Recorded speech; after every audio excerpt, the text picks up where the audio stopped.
condoms keep getting jobs. Don't worry about it. I'ma say it. I can't wait to sing it. I love it. I love it. Go.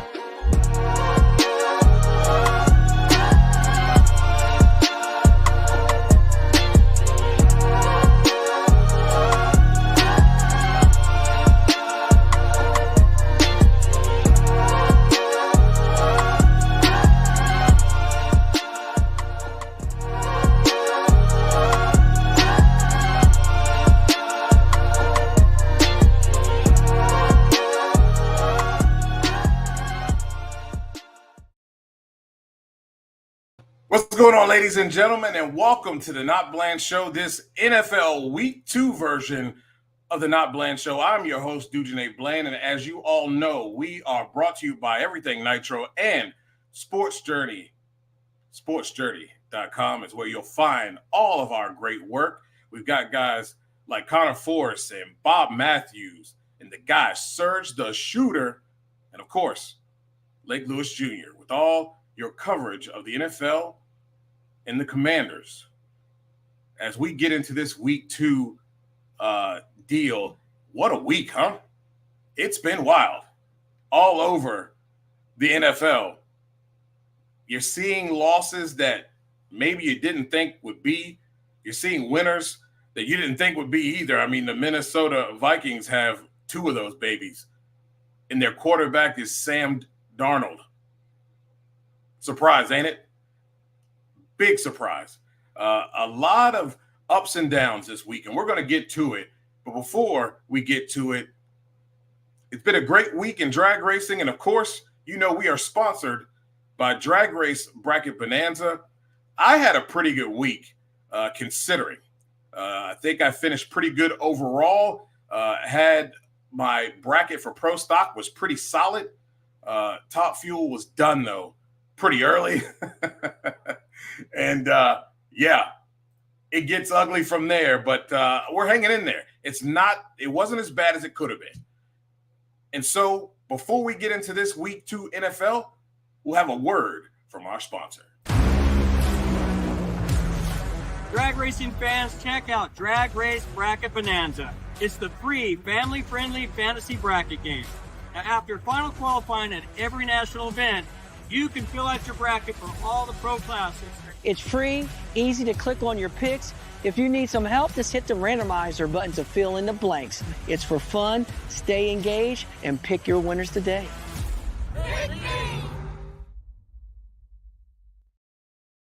Well, it's been quite a season, and Memphis Lonnie's in the building. Yes, indeed. It is one of those things that he is a Bucks fan, and yes, Bucks win a game. Yeah, I tell you what, man, to start there, Baker Mayfield is looking really good. The play from Baker has been solid. He looks to be very comfortable, but I said this to a coworker, and I've said this before when they play Washington. They're just a team that looks like they've been together a while. They look like a well-oiled machine. You can see everybody's comfortable with each other. They know where they're supposed to be, when they're supposed to be there. And that's a huge win against a Detroit Lions team who is well coached. Don't get me wrong. They got their share, 463 yards total the Lions put up. But it was no sir in the red zone, leaving them with 16 points. And the Bucks pull it out with 20. You have to love the philosophy here. Very balanced. Baker Mayfield is using his legs. He had 5 for 34 on the day and 1 rushing touchdown. He even gave us a little shimmy shake after that. You see Godwin, you see Evans. Those 2 people are going to give you yards. It was Godwin's day on Sunday with 117 yards, 8 of 7 targets. He caught 7 of those 8 and got a touchdown as well.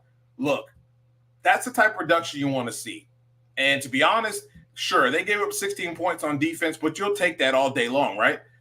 As long as we can keep them below 20 and we can score 20 and above, it's a win. And I like where the Bucs are at right now. It's going to be very fun to see what happens here, because I can tell you, this is a NFC or NFC South division that really is up for grabs. And I tell you, yeah, I know, right? Pretty interesting with Mercier. Pretty interesting stuff, man. It was wild this weekend. We'll talk about it on Tuesday. I tell you, yes, D and the O-line is doing an excellent job as well. You're right about that. I really believe with that, and his ability to run the ball has been super helpful for him in being able to execute and do the things that they want to see from him. And it's when he's comfortable, he's at his best. And I think this is probably the most comfortable that he's been in his entire career. The Baltimore Ravens, however, I don't know where to start. Defensively, they collapsed late. And Lamar, one of our good friends, Sergio Rodriguez, you can catch him on the Sergio Rodriguez show. He says he's an empty calorie guy. You know what empty calories are as far as when it comes to quarterbacks?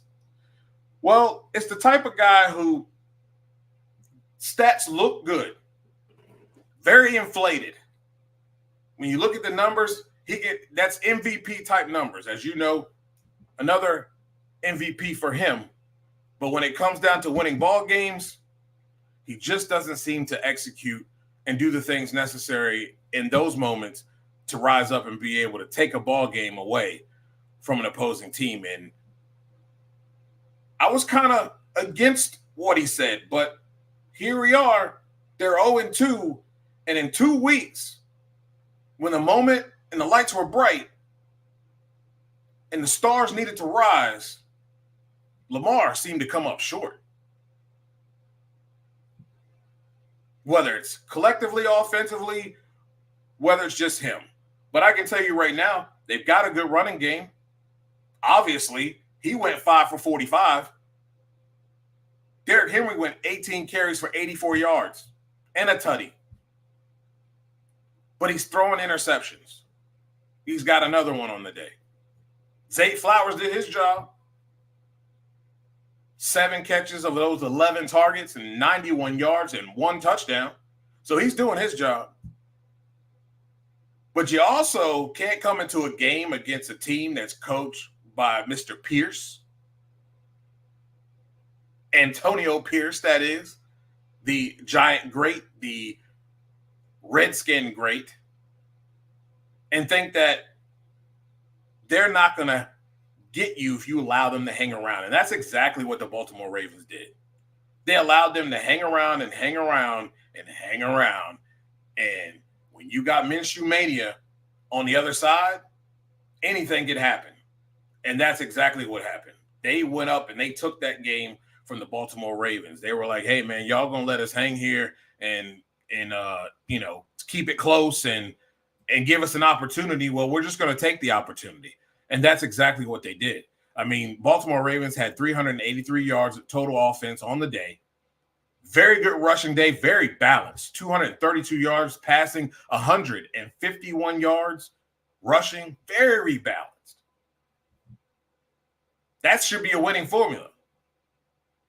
But no, not this week either. They lose another close one, 26-23. The Raiders are 1-1. The Ravens are 0-2. Gardner Minshew, 30 of 38, 276 yards, a tutty, and an interception. Look, man, you know what you're going to get from Gardner. He's going to give you every opportunity to win, and sometimes he's going to throw it up there and stick it up there and try to make a play, and it might get picked off. Yes, we'll get to that too. Yeah, definitely a good deal, good for business here at Sports Journey when the Commanders win. But I really like what Anthony Pierce is doing here. This team seems to be a fighter. They had a good running game between White Turner, Abdullah, they complimented a little bit, those guys did, but White was really the workhorse, 9 for 24. And then the other guys contributing there. Wasn't a whole lot of rushing yards, but look, they were contributing in other ways. Those guys caught passes, 4 of 3 for White, 14 yards. You got your main man who you want to get the ball, and Devontae Adams, 9 catches, 12 targets, 110 yards, 1 touchdown. That's what you want to see from him. You want to see that from him. And the defense played well enough for them to be able to come up and steal one late. It was too late, and late enough to where Baltimore just didn't have enough time to get into field goal range at all. It's very disappointing in a division, though, that they're in, that it ain't all that pretty over there in the NFC North, AFC North, I believe. Tough. Going to be tough. It's going to be tough all year. That's the whole thing I think people fail to realize in this whole thing, that it's going to be tough all year. And you're making your road even tougher when you don't turn out and you don't execute well enough to win ball games. And 0-2 starts, we talked about it before. This doesn't vote well for anyone, okay? This is not good for anybody. AFC North with the Steelers, who are 2-0, with Justin Fields. And I'm going to tell you, like I said last week, they're not doing anything special over there. They're allowing Justin Fields to be him. And to be honest with you, he's limiting the mistakes. He's making some big plays to his big-time wide receiver and Pickens. And guys are balling for him. So it's 2 games, 2 wins. And they're leading the division over there. Cincinnati and Baltimore bringing up the rear, and Cleveland is 1-1. It's going to be a tough division over there. We know how this works out. They're kind of like the new NFC East, where all these teams beat each other up until they get to the end. And it's going to be a very, very interesting year in the AFC North. But one of those teams have got to get it together and start moving forward. 0-3 doesn't really vote well for you. We talked about that. Not too many people who start 0-3 make the playoffs. It's just that simple. Unfortunate, but that's how it is. And Lonnie brings up the Titans. 0-2 there. If it wasn't for Levis making a piss-poor play, they might have an opportunity to win that ball game. Did well all day until the INT. And that seemed to be the thing that turned the tide. Aaron Rodgers, 18 of 30, 176 yards, 2 touchdowns. Really nothing to write home to mama about except for the touchdowns. But you got Hall and Allen, the rookie, contributing big time. 14 carries for Hall, 62 yards. You got Allen, 7 carries for 33 yards and a touchdown. And he also, both Allen and Hall contributed in the pass game. 7 catches out of the backfield, 7 catches for 52 yards and 1 touchdown for Hall. Allen, 2 catches of his 4, 23 yards and a touchdown. So they contributed on both sides here, and that really was a huge help in this ball game. We already know what the Jets defense brings to the table. We know that they're capable of holding teams to 17, 16 points or less when the offense is working well. And they're going to give you an opportunity to win the ball game. And if you got Aaron Rodgers on your side, it's like nationwide. He's going to get you some. And he got them one this week with the help of his supporting cast. I still think he's still nursing a little bit and still trying to feel his way out after his Achilles injury. That's 2 things I noticed from the All-22 coaches tape from last week, both Aaron Rodgers and Kirk Cousins, which we're going to break that game down before we get out of here and give you your Monday Night Football breakdown on that. But both of those guys really weren't planting and pushing off with the injured foot. They seem to be throwing off the front foot, all arm and all front foot on the releases. And it seemed to me more so Kirk than Aaron that they were trying to direct passes instead of throwing them. We all know when you start trying to throw the football like a dart, it doesn't work out. You're usually going to be wide left, in the dirt, too high. And in Kirk's case, too high, picks. And you can't have those type of mistakes in this league that really does have a lot of parity. I'm very interested to see how the Titans move forward. They're in a quality division as well, being in that AFC South. Houston, the cream of the crop in that particular division. And really, it's followed by 3 0-2 teams in this division. Tennessee, Jacksonville, and Indianapolis, both 0-2. And to be honest with you, I don't feel like Indy should even be 0-2. They have played quite well. They just don't finish ball games. And that's important in this league. You've got to finish. You got to play 60 minutes of football. Anything short of that, and you're giving the opposing team the opportunity to take over and win ball games. And unfortunately, they just haven't done that. They have not been able to get an opportunity to finish these football games. And I like what they have over there in Indy. A lot of great players. They've got a good running game over there. And to get beat by Malik Willis on top of that, I mean, no disrespect to him. He played actually an excellent ball game there. It's really interesting what a year makes, right? Malik Willis said he wasn't ready. Memphis Lions says, I think the Titans are looking at the old Jeff Fisher playbook. Yeah. There's some work to be done. There's some work to be done.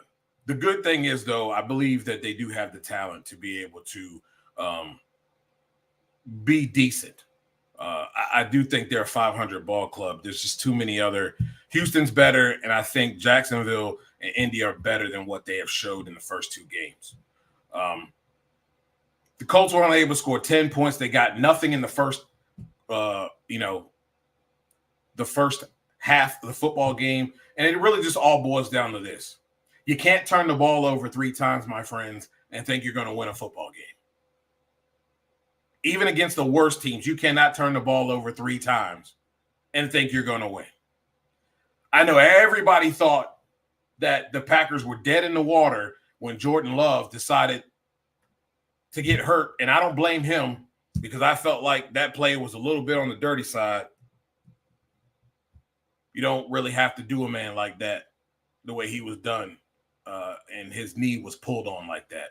And this is my camera guy, Fred Warner, the Niner, talking about Packers. He is a Packer fan, and yes, they did a lot of running, and that's the key a lot of times in football. It hasn't changed. Everybody talks about this being a pass-happy league, and it is. But most teams who have a little bit of balance and can run the football effectively win the ball games. Why? Because it's mainly in the second half. When you can do that in the first half a little bit and run the ball effectively, wear down that defense, and then continue that in the second half, by the fourth quarter, these guys are gassed. They got their hands on their hips. They're looking around for an answer. And you're just continuing to bludgeon them over the head with run, play action, run, bootleg action. Before you know it, you're running time off the clock, and the game is over. and they don't have enough time to catch up. And that's basically what happened here, other than the 3 turnovers. But Jacobs, 32 carries for 151 yards. Talk about stumping a mud hole in somebody and walking it dry. Malik Willis had 6 carries for 41. You know, I really like that the fact that he ran when he had to. He showed that he's capable of passing the football. And they didn't ask him to do too much, but I mean, really, do you need to do a whole lot when you got Jacobs, a bell cow, running 32 times for 151 yards? Nope. Keep handing it to him. Feed him until he can't be fed no more. And that's exactly what they did. Reed had a little bit of time in here, 2 carries, 37 yards. Lloyd, 6 carries, 15 yards. They were just trying to get everybody involved in the run game in every which way they could. Malik Willis, 12 of 14, good numbers, 122 yards, 1 touchdown. Key here, no picks. Anthony Richardson, 17 to 34. I don't like the fact that he's throwing the ball 34 times. If he's got to throw it 30 or more times, that means you're playing from behind. And that gives this kid more opportunities to make mistakes because he's going to try to make a play. It's just that simple. He had a touchdown, 204 yards, and that 3 picks really hurt them. Taylor ran the ball quite well, 12 carries, 103 yards, no touchdowns, though. Richardson had a couple carries of his own, 37 yards, but man, didn't have to use a whole lot of wide receivers for the Green Bay Packers. Not at all, because it was all run. I think Dobbs had 3 catches for 62 yards. He's the leader in receiving. Didn't need it. I love it. Packers fans love it. Very important win for them in their division here. As we all know, you can't afford to get behind. The NFC North is going to be tough. You've got Minnesota leading the way with Sam Darnold. Yeah, I said Sam Darnold is leading the way for 2 wins on the season, followed by Detroit, who's going to be a tough out. Chicago, we'll get there. And the Green Bay Packers bringing up the rear. But that was an important win that was got there this past Sunday. Moving on, though, we'll talk about the Bears and stay in the NFC North here, and we'll get to Minnesota as well. But I'm going to tell you, Houston is that. They're all that. And C.J. Stroud just continues to do what he did in his rookie season. His awareness, his field awareness, his ability to be able to just distribute the ball well and not make critical mistakes. And he uses his feet well and always looking downfield to make a play. What's up, cuz? I appreciate you tuning in. We're going to get to the Commanders here in a little bit, and we'll have a little bit more Commanders talk with our Lake Lewis show, which I will be on here in just 30 minutes away. So we'll have that, and I'll be reposting that as well. But cuz, thanks for tuning in. I appreciate it. I love the family support. I love Caleb Williams and what he's doing. You can tell he is a guy who is still learning a bit. 23 of 37 is not a recipe for him to have success. I don't want to see a young quarterback throwing the ball 37 times. That also means you're behind, but that also means you're not balanced. Caleb Williams also had 5 carries for 44, and he was your rushing leader. That's not good either. Not when you have DeAndre Swift, one of the shiftiest guys out of the backfield, 14 carries, 18 yards. That ain't going to work. And it's the fabulous Candy Waller, also covers the Commanders and does an excellent job. If you're not following her on Facebook, if you're not following her on Twitter with their coverage, see, each and every one of us here that cover the Commanders have a little bit of different sauce. and she has a little bit of different sauce. And I've said it before when I had Karita Parks as my teammate. Women see things a little bit differently, and I learn a lot from them, and I learned a lot from Candy Waller, and you will too. So make sure you tune in, make sure you lock in. She always goes live talking Commanders and has a lot of great content to share with you. And her thoughts and her vision on things, I really love. It's a different angle. It's a different insight, and you kind of put it all together, right? A little bit of seasoning here, a little bit of seasoning there, and you got yourself a great dish. And she's part of that great dish. So make sure you guys tune in to Candy Waller. Thanks for dropping in. I appreciate it. But this can't be a formula for the Chicago Bears. They're going to have to be more balanced in what they do here. And going forward in this division, as we look at the Minnesota Vikings leading this thing, and a guy that many feel that Sam wasn't going to be that good. And again, it's 2 games in, so we're not going to get too crazy. We're going to keep our brakes a little bit pumped here, but you got to give the man the credit where credit is due. And he does have the quarterback whisperer in Kevin O'Connell.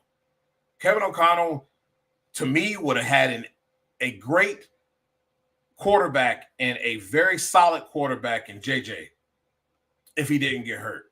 And I think the sitting is going to be great, but I do believe that if he did have to start, that he would have been just as good, because I believe in Kevin O'Connell, and most fans of the Commanders believe that he should have been the head coach. That's not neither here nor there, because regardless, ownership was still the same.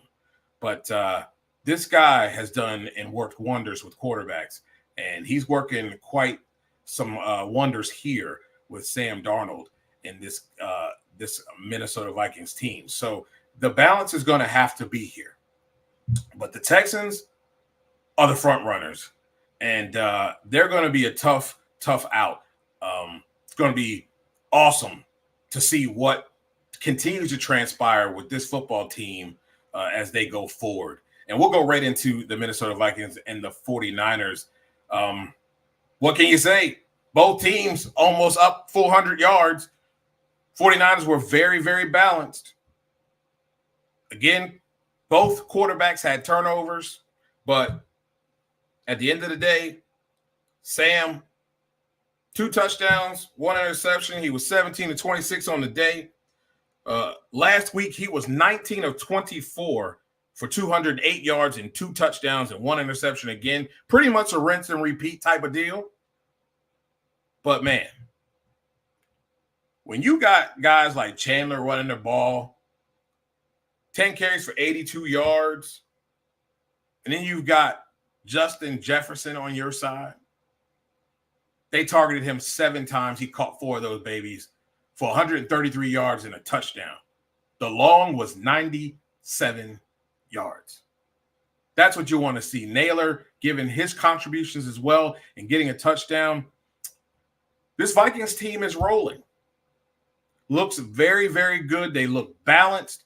Again, 257 passing, total 146 yards rushing. That's balanced, baby. And let's not get it twisted. The 49ers were balanced too. 297, 102 yards on the ground. But you can't go on droughts. They got 7. They were down 13-7 at the half. They got a big fat goose egg in the third quarter. The Vikings continued to score points. Got 7 in the third and 3 in the fourth. 49ers got 10 in the fourth, but it was just a little bit too late. And the Niners fall to 1-1, and your Minnesota Vikings are 2-0. Absolutely tremendous. It's unbelievable. Unbelievable. Look, I'm going to go right here, right now, and I'm going to touch on the Carolina Panthers. And if they absolutely think that benching Bryce Young is the answer, your self-awareness is way the heck off. Way off. This organization is poorly run. Their owner is the new Dan Snyder, so to speak. The fact of the matter is they haven't developed Bryce Young. since he's been here. And it shows on tape. You know the saying here, women lie, men lie, numbers don't.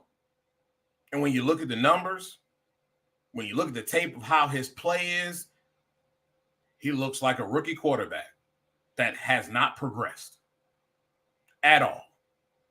To be quite honest with you, you're not even doing and running plays that even give him an opportunity to have a chance. Your offensive line couldn't block their own shadows.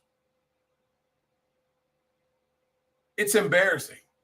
And you think the Red Ryder BB gun is just going to come out and all is well is going to be with the world, right? Because he's an experienced veteran. The Red Ryder BB gun ain't been the Red Ryder BB gun since Cincinnati. He can get you a couple games, sure. But you looking at a playoff run? If that's what you think you're going to be doing, nah. You might be looking at the first round pick again. That's what you might be doing. And I hope not, because I don't want to see Travis Hunter going to y'all. I don't want to see Shedeur Sanders going to y'all. Because you're just going to ruin another quarterback. You're just going to put another wide receiver on Mr. Irrelevant Island because you guys just have a piss-poor run organization. Starts at the top, man. Can't fix on-field stuff if the organization is trash. Ask the Washington Commanders fans. That's all I'm going to say. But the Chargers, on the other hand, look real good under Harbaugh. They look like a team that has taken on their coach's identity. Tough, hard-nosed, run the ball, be physical, make plays. Show. It's really helping out Justin Herbert. 14 of 20, 130 yards, 2 touchdowns, 1 INT. The INT was unnecessary. That was an ill-advised throw. Should have never happened. But J.K. Dobbins, 17 carries for 131 yards and 1 touchdown. Edwards contributed. 18 carries, 59 yards. Justin Herbert used his legs a little bit for 18, 6 times. And Haskins, 3 for 11. That's what you want to see. Balance. Balance. And Quentin Johnson stepping up, trying to be that guy. And they need guys to step up because it really isn't a defined one on this football team at wide receiver. Someone's got to step up. And Johnson did it this weekend, but they didn't need to throw the ball that much because the running game was just simply working so stinking well. And they are surprisingly 2-0. Bolt up, baby.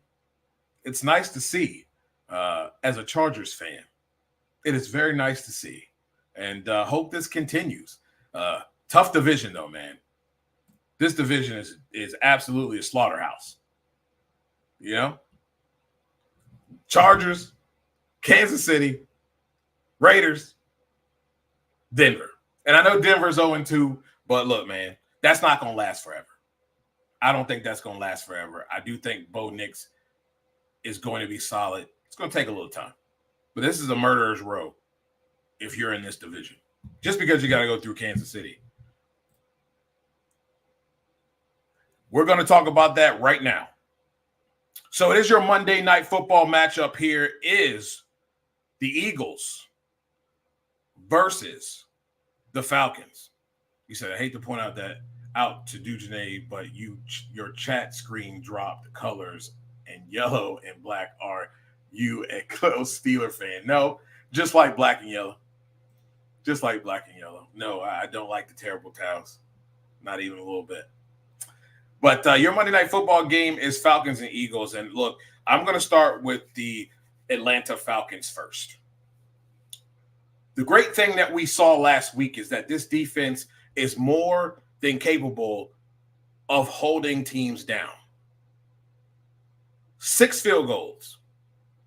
And all they needed was for their offense to just produce a little bit. I'm going to start with this. If you see Kirk Cousins in the pistol again, you might as well go on and turn the TV off and go on to bed because they're going to lose. Why?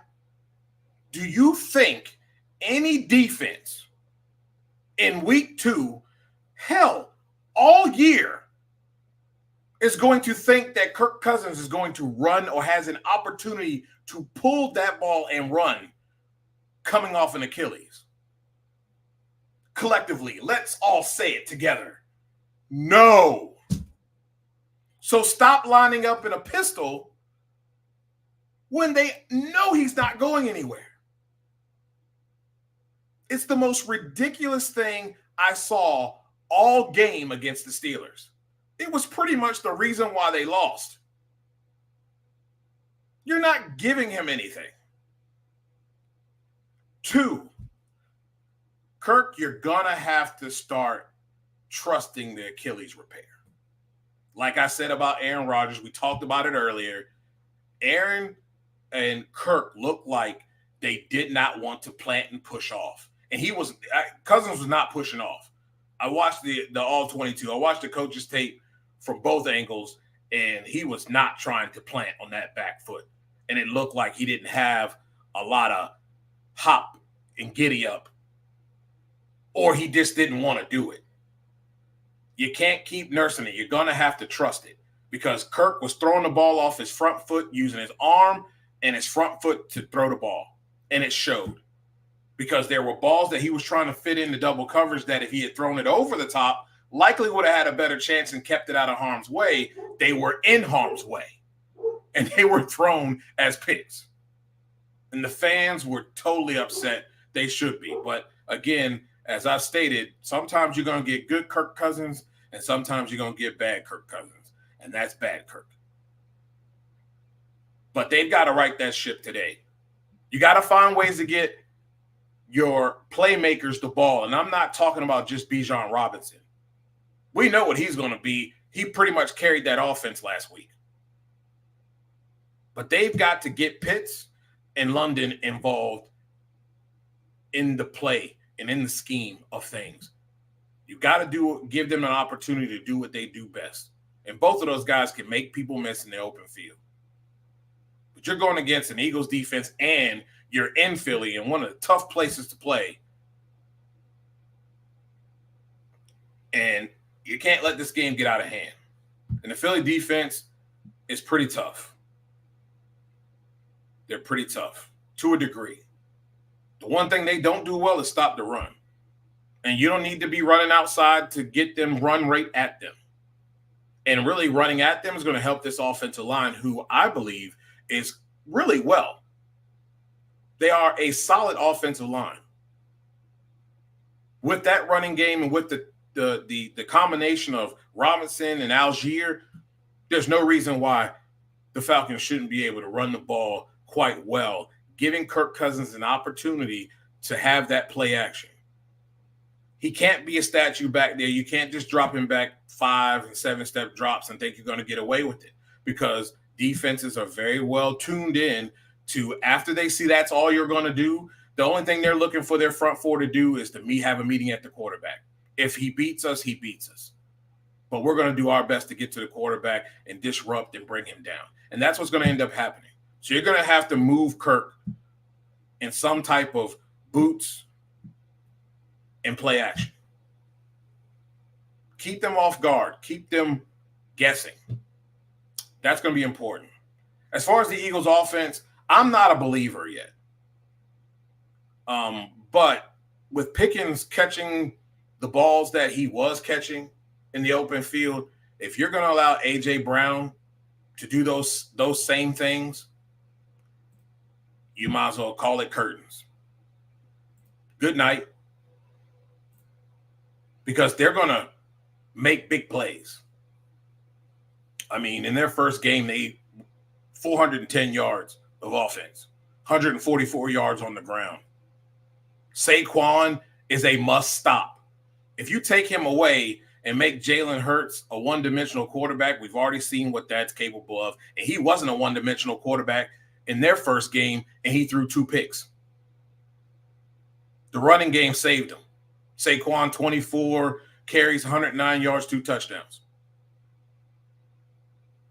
So it is imperative to stop the run and force their offensive coordinator, Kellen Moore. That's right. Their offensive coordinator is Kellen Moore. Force him to do what he does best. Just gum up the works, make an offense look stagnant and stale, and make your quarterback turn the ball over repeatedly. Go look at the Chargers and what they were last year. Great quarterback, and they made that whole team look anemic.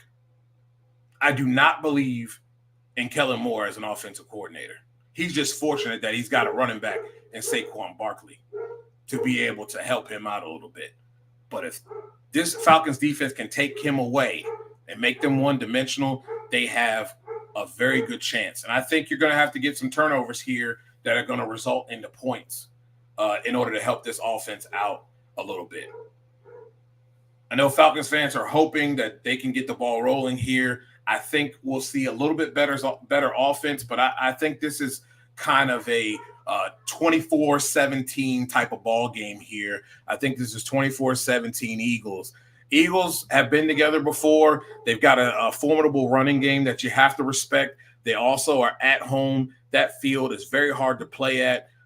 Those fans are rabid. They make a ton of noise, and I think that's going to be a factor as well. This Falcons offense will move forward. It will move along. It will look better than it was last week, but I just don't think it'll be enough to get a win. I think it's going to be a real close one, but a real close loss here for the Falcons. Eagles will move on to 2-0, and I think the 2-0 will be a fraud, but I don't think the Falcons are as bad as 0-2 either if they fall or shall fall to 0-2. And in this division that's made up of the Bucs, the Panthers, and the Saints, I know the Saints look like world beaters. The Bucs look like formidable opponents, but let's just all remember here, it's 2 weeks. 2 weeks. And I still have questions about the Saints, even though they did what they did to the Cowboys. That's not surprising. They got Mike Zimmer as their defensive coordinator. If you watch the game, they got pushed around up front.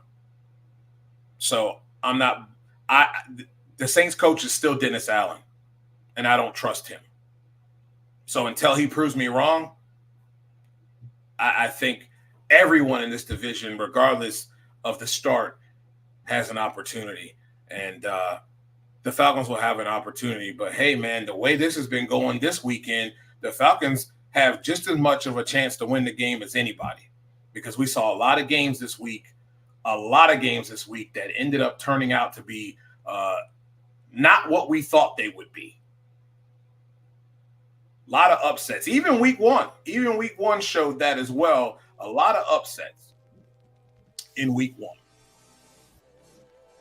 Well, ladies and gentlemen, week 2 is about to be in the books. If you're a Falcon fan, if you're an Eagles fan, enjoy the football game. We are a Falcons family. My wife's family is. So, I'm hoping that the Falcons can crush the birds. The 2 birds. The Falcon bird takes out that whatever trash bird called an eagle. I hope so.